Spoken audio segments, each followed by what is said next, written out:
What's good, YouTube? Welcome back to Grim. First off, guys, thank you so much for 400K. That is an insane milestone. So truly, thank you for everyone subscribing. If you haven't already subscribed, do so now, because you know it's road to 500,000 now, baby.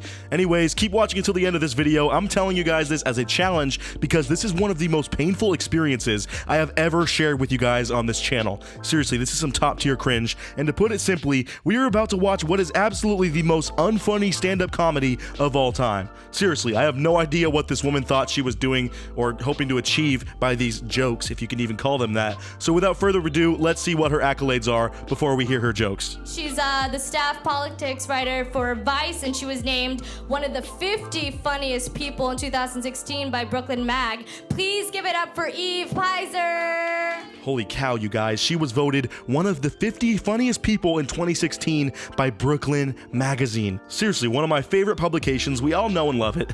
I mean, come on. They're the absolute authority when it comes to comedy and funny people. I mean, if you're not on their top 50 list, you must be a nobody, all right? Plus, she works at Vice Magazine, that unironically is actually a big publication. So obviously, she has some writing chops, right? Not just rich parents. Anyways, you're all probably thinking, wow, Grim, you're overreacting, bro. You know, she's not gonna be that bad. I'm sure she'll have some flat jokes. But to that I say, look guys, I was watching this before writing this script to make sure it was good because I saw it at the top of the cringe subreddit, and all of the comments were legit saying things like, wow, this is painful to watch, I couldn't get past 2 minutes. And boy, were they right. I was only like 3 minutes in, and it felt like an eternity. So let's sit back and enjoy the cringe together. I write about politics for a living, but I don't really want to do my comedy about that because it's a lot, right? All right, first joke, or should I say joke with air quotes there, because in her mind that was funny, but to the rest of the crowd, like 2 people gave an awkward sympathy laugh, and that's about it. I could tell immediately I would not like this simply because of her god-awful vocal fry, but also the stale delivery did not help things very much either. So, I mean, if you're gonna be going to a stand-up show, by the way, and they got these bookshelves behind the stage with these hipster-looking guitars, I'm dipping right away, bro. I'm not trying to hear some NPR-level humor from these guys and gals, all right? I want actual jokes. Anyways, back into the cringe fest. I understand that this country falling apart is ideal material for comedy, but instead I want to talk about love. Okay, so let me get this straight. This woman got up on stage to do comedy, and she's a political writer for Vice, and in this given time, you have the absolute biggest jackpot of joke content in terms of, you know, politics when it comes to America and how we're kind of bursting at the seams, and instead, she is ignoring all of that and just wants to recite a love poem that she wrote for her boyfriend. I'm so lost. Is this what stand-up is like in New York? Are we that hipster over there that actual comedy is weak and just normie and boring, and now instead, when you do stand-up, you have to just read different written works and try to make people laugh that way? How was there not more booing already? I'd be heckling, and we aren't even at more than a couple minutes in at this point. I don't know if any of you guys have ever fallen in love. It happened to me this past October, and I would highly recommend the experience. But, ooh, I'm just gonna hold this. Yes, the heavy breathing, the fumbling with the microphone, the dribbling on about nonsense for minutes at a time. Oh man, she's a comedy genius, guys. Why is she wasting her talents over at Vice Magazine? She should just be a lead writer for SNL. She would fit in perfect over there, you know? She's the exact level of pretentious and unfunny that would match the rest of their writing crew for the past 4 years. So, to give you guys a little background, I want to talk about Shark Tank. Just by applause, do you guys know what Shark Tank is? All right, this is literally like a nightmare for me, where I'm just forced to sit in a crowd quietly during a terrible, never-ending ramble disguised as stand-up comedy, and I have to sit there in agony and pain while she talks on and on about random things, bouncing from topic to topic. Seriously, she still has not gotten to the poem, and now she's going on about Shark Tank. What on God's green earth is going on right now? Please somebody explain this to me, all right?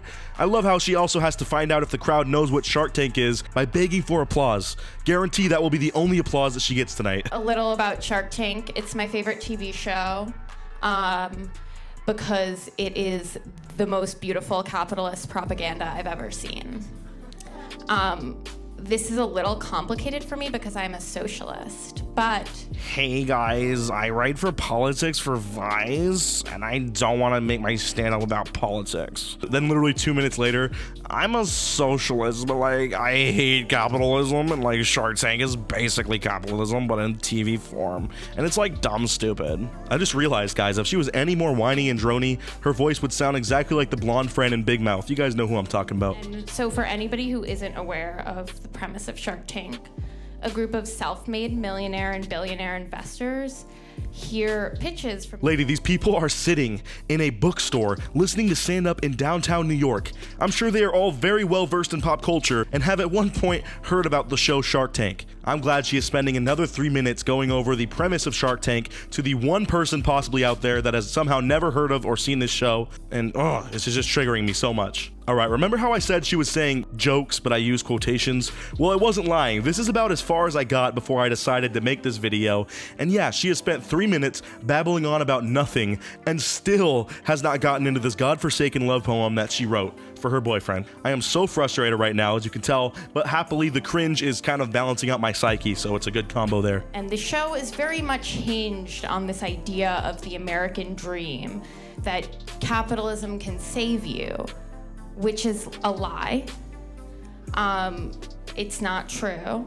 Man, don't you just love when you take time out of your busy schedule and you go hit up a comedy show to relieve some stress and have a good laugh, and then you gotta get there in rush hour traffic in downtown New York City with your taxi driver yelling at pedestrians for 30 minutes like, "Oi, you numbskull, I'm driving here!" And you just sit down and proceed to get lectured on politics and capitalism instead once you get to the show? Oh man, how are these people not rioting right now that I think about it? I don't even care if this place has anti-heckling rules. I'm just waiting for that one hero in the crowd to yell, "Hey, tell some freaking jokes or get off the stage." I mean, this is New York, right? Like, shouldn't there be at least one person doing that at all times? So guys, real quick, I have a super fast challenge that only takes 5 seconds to complete. So if you can leave a like and subscribe within the next 5 seconds, you'll get 10 years of amazing luck. Just give it a try, it really works. So I said screw it and fast forwarded a minute or two because I got bored with her explaining what the show Shark Tank is about. She is still not talking about her poem or telling any jokes whatsoever, and is now talking about the many quirks of Mr. A. Jones. If you know who I'm talking about, he's a crazy dude and banned from YouTube, so it's kind of like talking about Voldemort at Hogwarts. You just can't say the full name, alright? But wow, is this really just lowering the bar for comedy? You know, it makes me feel like I could go somewhere for an open mic, say at least one joke, and get at least one person to laugh, and then I would officially be funnier than someone that made Brooklyn Magazine's top 50 funniest people of 2016, which would be a huge honor to be bestowed upon me. Trust me, it would be like definitely my second biggest achievement, my first of which being Time Magazine's Person of the Year in 2006. I'm serious, guys.